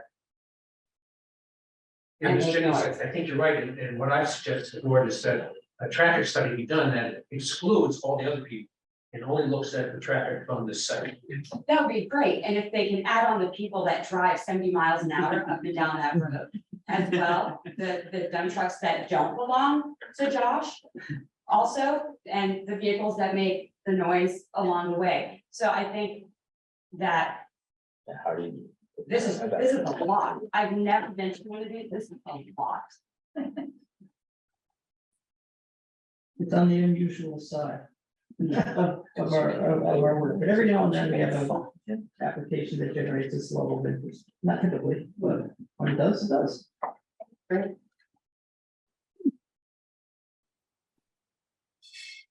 Well, one of the things we wanted to talk about was whether or not the board felt a site visit would be helpful.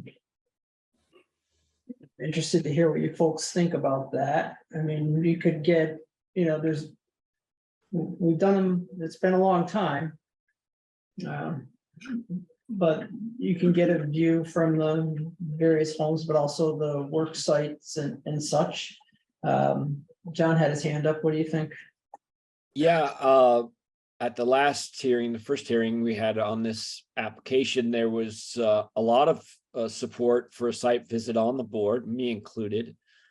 And I believe the applicant also endorsed the idea. And I personally would have a much better idea of what we're thinking about here, looking at more than the site plan map. So I would endorse the idea of a site plan, a site visit, sorry, and would hope it would allow the neighbors to come up too. I don't know if any of them have seen it or what, but maybe that's something. They've all seen the property. Yeah.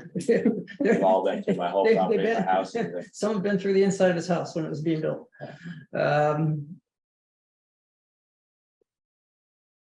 I would endorse that. Yeah, what do you think, Brenda? I don't know, we've got to look at properties before, and we did and I remember once we did, when they were doing the gravel pit. Yeah, we did, that was the last one we We did that did. I remember. We did a lot of, a whole day of measuring noise in various places, and Yeah, it then, wasn't that long. but then everybody ignored it. No, no, we You didn't. say- No, We we, pointed out that the standard noise along this road and that road and that road were this many decibels, and adding a couple more dump trucks really wouldn't make any difference, and well, that, people just sort of ignored it.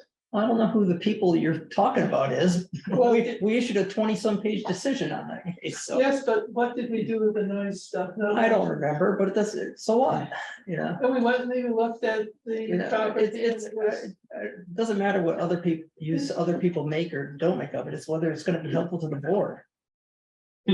No, I'm looking at this, and we worked from this sort of map all the time, and it seems very clear, So you and don't feel a site this is necessary for you?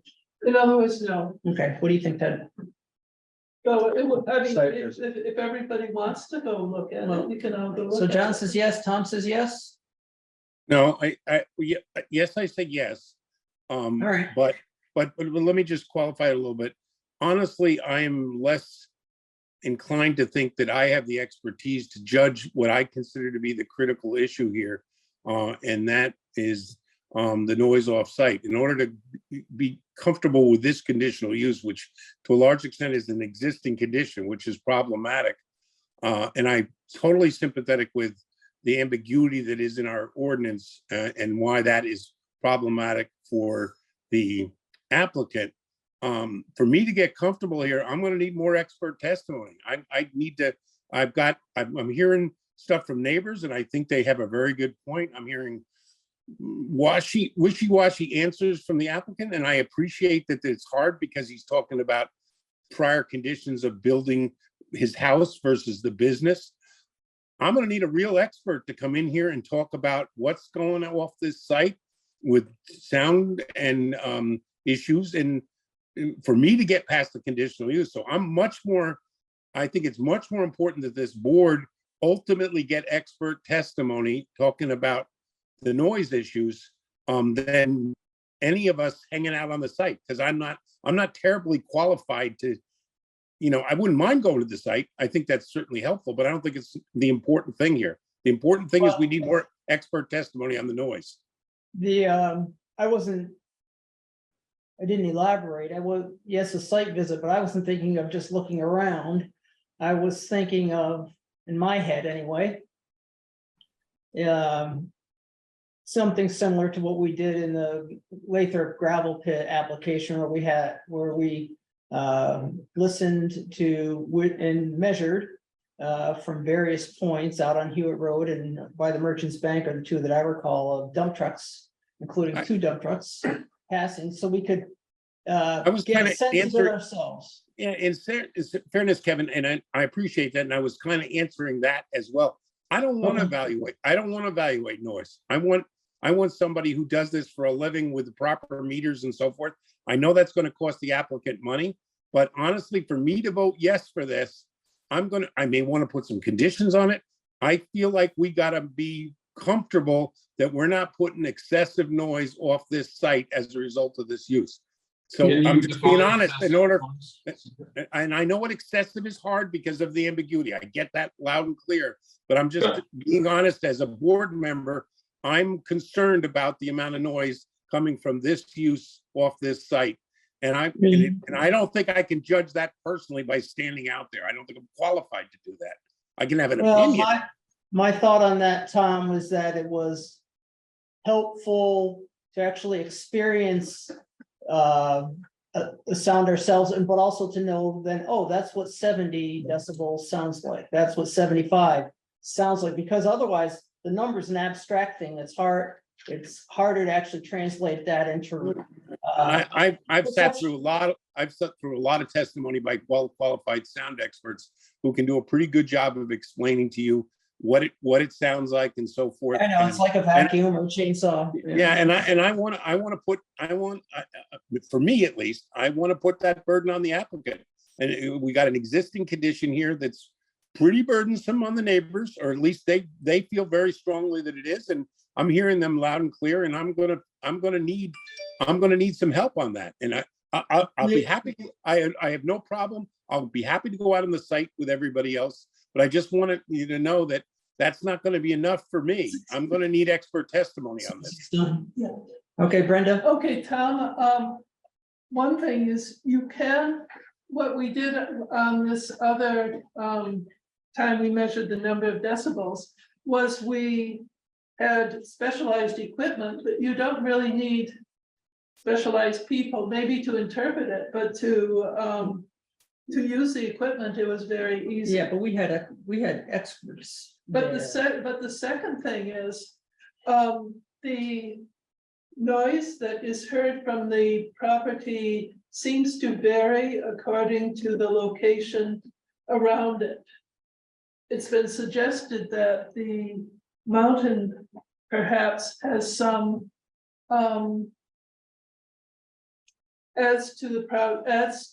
helps the echo, adds to the noise as well. Amplifying is. Amplifying is the word you're right. I'm reasonably convinced that is the case, but and I hear what you're saying, Brenda, but I want an expert to do that, to tell us.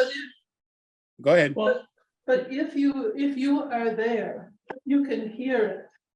In other words, is that you look at the number on your meter, and then you also say, was that a loud noise? Well, they're not mutually exclusive.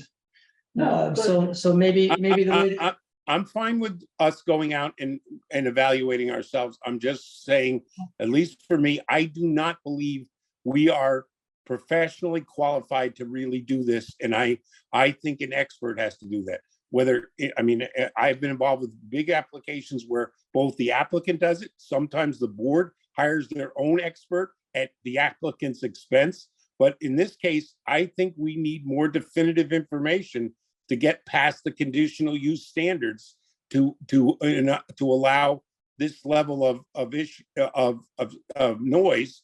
And in order to do it, and we may also need to put restrictions on it. We may have to say, for example, in this case, you can do it, but you can't have an 80-yard truck or what. I don't know those things, and I don't want to pretend I do. I want somebody who does understand this, who can tell me the decibel level from an 80-yard truck or a 40-yard truck and all the rest of those things. I just think we're over our head. We need expertise on this. Yeah, I'm not suggesting we would do that just by ourselves. To me, it's a question of what comes first. I get it that this is a gigantic burden on the applicant to do this, but I have to be honest and tell you, you're not going to get, I can't get comfortable with this without the expertise to tell me to quantify what the neighbors are talking about. Is it truly a problem? And if it's truly a problem, we've got to have remediation measures in place to get good with this. So I'm restating myself overboard, so I'll stop. But I'll be happy to go on a site visit, but I'm going to need more expert testimony. Well, I mean, sounds like two areas of potentially where an expert could help. One would be traffic study, and that's easily done, a counter across the mouth of the driveway. I respect what was done here, but honestly, a deer cam out there doing it that's not good enough. We need a counter. And I don't really care about what happened when he was building his house. He had total right to do whatever he wanted. We got to be looking forward on this. No, I agree, and that's hard. The questions about the past, it's hard to tease out. The home construction, so it's hard for us to get a handle on it. And in some ways, it's irrelevant. And well, I know we're creating a little bit of a nightmare in terms of enforcement, but honestly, we may have to create some restrictions here on the number of trips and all the rest of this. And before we do that kind of stuff, I think we need to have some real information. We got your point. Yeah, Tom, I would just add some of the testimony you missed included specifics on traffic volumes that we're proposing. So it was, significantly reduced from what was proposed in our initial. Fair point, and I apologize for that. I may have missed that. I suspected you had done that. I'm just saying that I think this is going to require some give and take on both sides, and I want to do it. I want to do it from a fair basis, and I don't think we can do it from a fair basis without more expert opinion, not just what we all think. Sure. Yeah, but to be fair, the new estimates provided are just that, not based on data.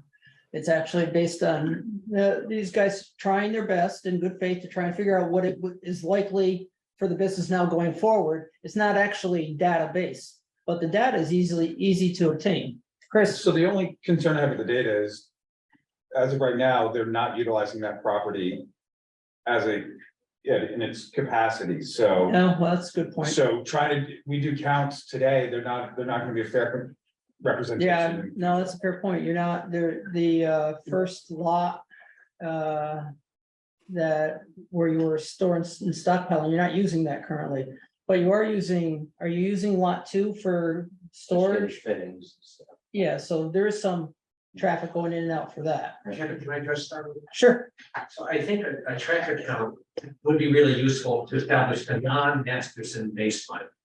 To exclude everything that's coming and going from this lot, so you know what the baseline is, and then you can evaluate the proposed addition. Yeah, no, I think that's traffic count. That's more or less what we've done, right? We've just estimated it. But yeah, right, it's not based on data, it's based on your good faith guess. Kevin, Right. John's been trying to speak. Hi, John. Yeah, just jumping in on this, since it's relevant. I mean, I want to concur with Tom about the need for baseline data, not just on noise, but on traffic.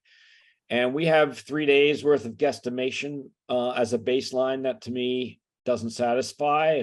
And as was just mentioned by somebody there in the room, without the site now operating, maybe it's a good time to get baseline data, but I am not at all satisfied that we know what's going on there for noise and traffic as a baseline. Therefore it's hard to compare.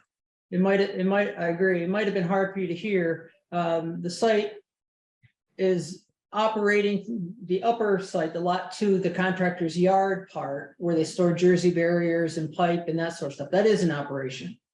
the first pull-off area partway up where the soil was being stockpiled and transported in and out.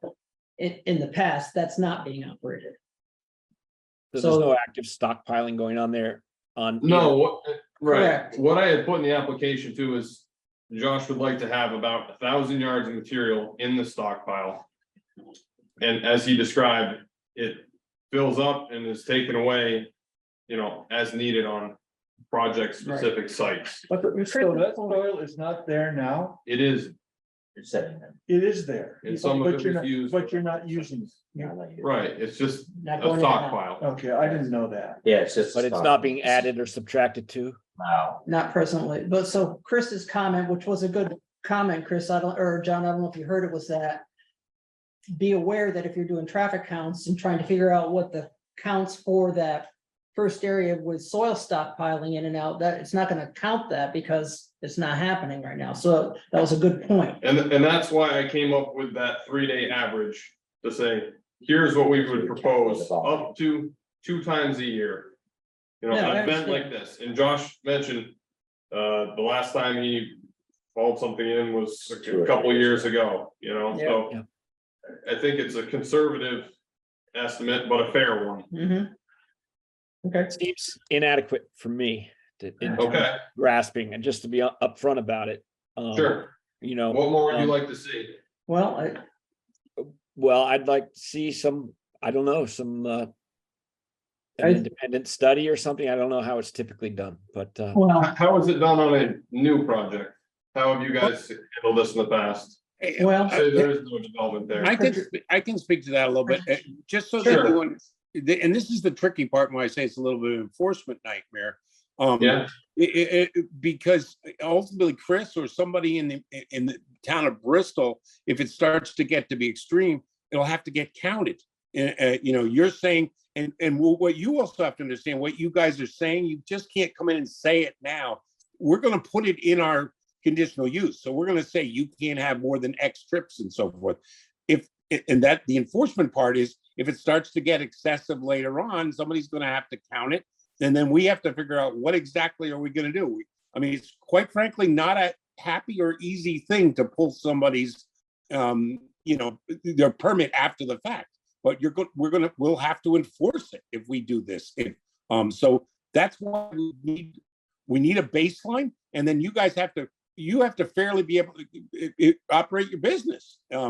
And if you can live with this and you can give us a baseline and we can feel like that's good, I'm good. I'm actually a little more concerned about the noise than the traffic. Right. From the traffic concern, I'm concerned about enforcement. I mean, poor Chris Purley or somebody, if some neighbors start to come in and say there's more trucks than that, somebody's gonna have to count it, and that costs money. Somebody has to sit there and count trucks. That's the only way you get this done. all right. So we can get traffic counts can be done based on the driveway, which would gather. The use of the contractor's yard, but also on the road, so we have the baseline, so that's easily done. Once we have a baseline, they agree to something, we're gonna make it conditions, that's it. So I think that part Right. is solved as soon as we can get to a comfortable baseline Well, that everybody and- agrees is okay. The problem on that one is the enforcement side, because Right. if it starts to come if it starts to go off the rails, somebody has to enforce it. Yep, that's true. Mhm. Good The question. traffic experts typically deal with things like, are there adequate sightlines from the Yeah, well, obviously. driveway, all that, all that stuff. Is the road wide enough to accommodate 2 trucks? And, those things are usually addressed as far in addition to the traffic count. Go ahead, John. yeah, when you got a permit to build the house, did that permit application include construction of the laydown yard? It's a gravel pad. It's a gravel parking lot. I didn't get a permit to build a gravel parking lot. We don't think so. I think we all know that this one got out ahead of itself. And there's no question in my mind it got it, but that's not saying that we can't fairly evaluate it now, but No, that's right. yeah, That's this one right. got out ahead of itself. Yeah, so the consensus of the board seems to be on traffic, that we need more information. We need a traffic study that assesses the baseline and at least the existing use, and then we would have some feel for how much more the topsoil stockpiling would add if allowed. And that will take a bit of time to gather, but Sure. it's not hard. The traffic counters they lay the tube across the road and And they are we counting the traffic onto the site or both, on Lower Notch Road? both. Okay, You need the baseline and lower notch road to And, be able to, and it's used for my personal use, yeah, which is my wife leaving. yeah. going. But that's. Yeah, That's yeah. Actually, yeah, trust me. The gas station is visited a lot. Yeah. That's all part of the baseline. Yeah. But on noise, I'm hearing from John and Tom, and I think Ted as well, that you'd like some additional data from someone qualified to assess the noise impacts on the surrounding, coming from the site from the surrounding properties, and that would include the proposed uses. So if they have to dump some soil and then load some soil on that site as a test, that's what they do. sure. And then measure. We've already got soil there, right? With the sound engineer there, those sensors can be put at the perimeter, and they can do Josh can do the tasks or that are typical, backing up using the beepers, loading onto a Kevin, trailer. One question I have, and maybe you can address this. With the lack of an ordinance that has a specification, which I think is a serious defect, and I think that's unfortunate that we have that. I think what we have to do is, in addition to having him talk to us about factual data, we let the expert, and I understand this expert's hired by them, so he may be a little bit of an advocate, talk to us about what he considers reasonable commercial standards on this, because we don't have an ordinance. So that we have some sense of Right. when do we stop? We got to have something. And they're absolutely right. Without a decibel, I don't know. So let the expert tell us what's typical in other communities, and let's use that as our unfortunately our standard. Because we got to do something. We don't have a numerical standard for this zone in our ordinance, but that does not mean that gathering data for the amount of noise at the property line would be useless. It would be helpful. But it could be interpreted. We put the burden a little bit on the expert, or we hire our own experts. Somebody has to tell us a reasonable commercial standard in this is X decibels. We got to do it because we're gonna make an evaluation. Is he over it or above it? We gotta hit that point. And we also should tell the select board, fix the ordinance, put a decibel level in there. Yeah, it's PC. It's the PC, but anyway. PC, but ultimately the select board has to pass it. The experts will say that it falls off by the square of the distance, but knowing what and it's always at the property line. That's the point. And of course, properties, there's less problem than there's of small properties, and the expert also has to speak to us a little bit about atmospheric conditions that may exist on this unique site. Whether it bounces off. Again, we'll take it all into account and try to be fair, but we need, if that's real, let's hear about it. Right, so it's going to take some time to gather it, but it shouldn't be. I don't know what the lead time is to get traffic. I would say at least 3 months, 3 months minimum. Well, yeah. Everyone I've talked to in the consulting world has at least 2 months of work in front of them. Okay. I'm totally candid about that. I think this is going to take time and it's going to cost you money. Chris, pull up the calendar, could you? So let's look at when's the first time we meet in early November? We're almost, August is almost upon us. remember, we have to reconvene to a date certain, we're, we would be suspending. I'm not, so 7th, all right, let's, You're the first and third, right? Excellent. I can't remember. Neither can I. I think of the second. Hang on, give me 2 seconds. Elton, I had them. I'm like, I'm not. Well, what's today? Today's the 4th, isn't today the 4th Tuesday? The second, so you'd be the 14th. Yeah, all right, Of so, November? yeah, so what, No. I'm gonna, what's up? Can I ask, Hold on, Get- wait, Kevin? wait, I just let want me to, hear. Just wait a sec, Tom, because Yeah. Greg's weighing in here It's with, the first week of deer season. Not the 14th.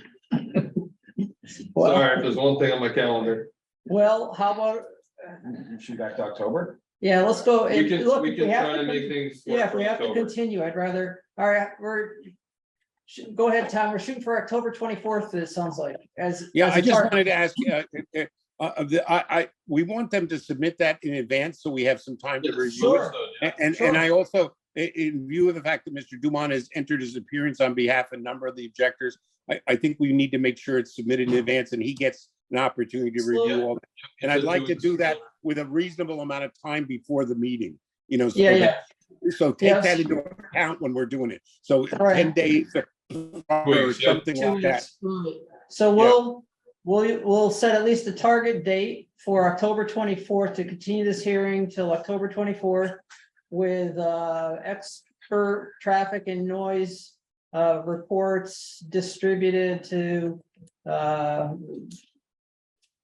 us, board, and any of the other folks who've appeared who want them, and certainly Jim Dumont, by the target date being the 10th.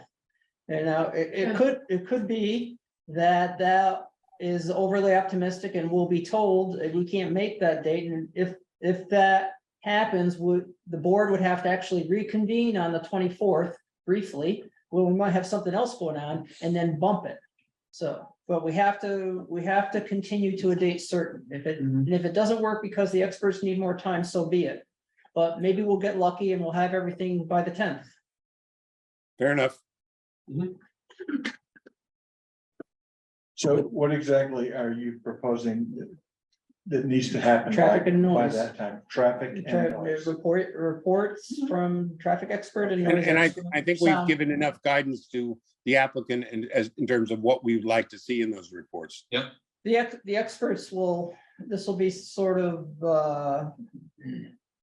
typical for what the sound and traffic experts frequently, it's their bread and butter. So Yep. they'll know what to do, Yep. I think. So that's what we're going to do. We're going to continue continue this hearing until October 24th. With a target date for distribution of the reports as October 10th. And if we can't, we'll reconvene on the 24th. If the applicant's not ready, let us know ahead of time. Yes. If we need to continue, then we don't have to have, Yeah, everyone here. yeah, right, and we don't have, and the other folks. Can I ask for clarification? I'm telling you. Yeah, This is going to be a sound and a traffic analysis when there's virtually no business being done on the street. So baseline means, no, well, no soil will be brought in, removed, no gravel will be sorted, no backhoes will be moving in. It'll all be Josh's stuff. Taking place in the business. No, basically, virtually no. Well, we're gonna get, the alternative is to run the business. Yeah, I know, but I just want to make sure everyone understands that this is gonna be the lower estimate for both of us. The experts report. will produce their typical report that Thank they, lots of times the project is a projection.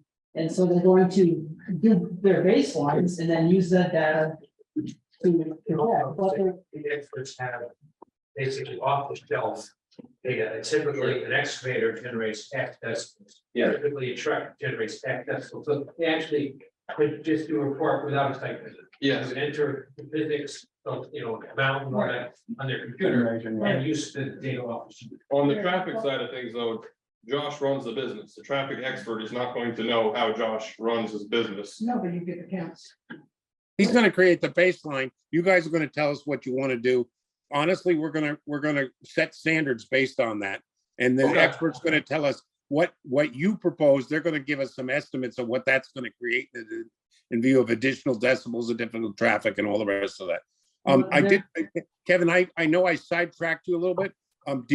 Do we want to still do a site visit too sometime before the 24th? My sense is that we should wait and see what the reports say, and we can always figure it out then if we need to. Fair enough. It may be that we collectively decide we've got enough and the site visit wouldn't add. I think we take it one step at a time, is my thought. I think a site visit got some value. I'm very pleased that we're doing this. This is more important, but yes, but if at some point you want us to come out and look at the site, by all means. I think the board can cross that bridge when we come to it. Fair enough. Hold on, Brenda. Can I ask something? So we've talked about traffic study. So you're thinking about, as well as the driveway, the lower notch road, and is it the lower notch road that's, yeah, it goes around the whole thing, yeah.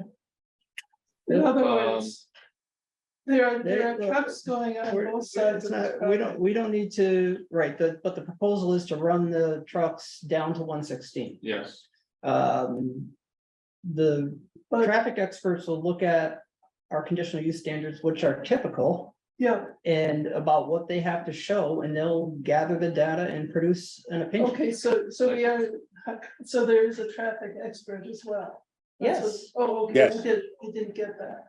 Yeah, so, Yep. so Helen, my point is that the business, I'm disagreeing with nothing happening there. The upper lot, where there are Jersey barriers in the pipe, and that stuff's going in and out all the time. The thing that's not happening right now is topsoil going in and out. Yeah. But we can manufacture real world data of what that sounds like, because there is a topsoil pile there. And so Jim's right, they have this stuff, this is what a excavator produces for decibels, but our standards, even though we don't have an numerical standard, it's always at the property line. So it's helpful to have some real world testing done if that's what they want to do. Sure. Because topography matters. And we've got some possibly interesting topography out there that has that's having an effect on how the sound is perceived. So I think that would be smart, but it's not our job to tell you what your experts know what to do. You've got the sense of the concerns of the board and the neighbors, and there are, the more data you can provide to give comfort as to what's happening at the property line and how the sound is being perceived, all the better for you. All right. Yes, thank you. Quick question, Mr. Chairman. I don't know Yes, if there's a swearing in or if that was even necessary at the beginning tonight. Well, everybody's still under oath. And as far as testimony is concerned, and it doesn't apply to Jim, he's asking questions. We have a couple of minutes to get through. So we're finished with this section. We've got the dates to reconvene. Thank you. Yep. What's the first one, Chris? I don't remember. It's April 25. I'm bringing it up right now for you. I would move that we adopt the April 25 minutes. I gotta find them. Oh, you haven't read them yet? There we I go. found them out. There we go. Here, I got them. Do you want to look at with me? All right, that was me, John, Tom, Josh is not here, and Brenda. So Ted's not. We have 4 people. Ted's not one of them. Yeah, hang on. And this was the proposed PRD, PUD, whatever, and we sent them back to the drawing board. It was the preliminary review on a subdivision, so. John's moved, I'll second. Sorry, I couldn't hear you. Sorry. It was moving a second has occurred up on. Okay, so we've got a motion in a second. Mm-hmm. All those in favor? Aye. Brenda says yes, Tom says yes, and John says yes. All right, so that's 4-0, Peggy, of those who can vote on that. Thank you all. Thanks, Greg. Take care, Josh. All right, so the next, You don't think people have never heard of this. Some of it. I mean, the Learned a lot from meetings. yeah. Well, I think part of the problem is they picture the area, but they also think that it. all right, let's go. Come on. Finish up. We're almost there. Let's, June 13th, this is me, John, Brenda, Ted, not Tom. I would move to adopt those minutes. And that was, it was, Jim and Christy Whitcomb, that was a 2-lot subdivision. You said this is what, June? June 13, June 13. and the next one, Don't seem to have a- That's it. Those are the only two we have. Just those That's it? two. yeah, okay, somebody moved? John made a motion. All right, I'll second. Second. All right, Ted seconds. All those in favor? I, Aye. Aye. Brenda? Yeah. Brenda says yes, so 4-0 for that, Peggy. And with that, we're adjourned. And Peggy, tomorrow I'll copy the list of attendees and send it over to you at some point. Great, thank you. Are we, I think we're caught up on minutes now, right? Yeah. Holy smokes. That's it's amazing. been a while. Motion to adjourn. I was gonna We have a say. motion to adjourn. I don't think we need one. Okay, good. Yeah, I mean, I never. By consensus? understood why We don't have a motion to convene. Okay, so we're good. I'm gonna shut us down. Have a good night, guys and gals.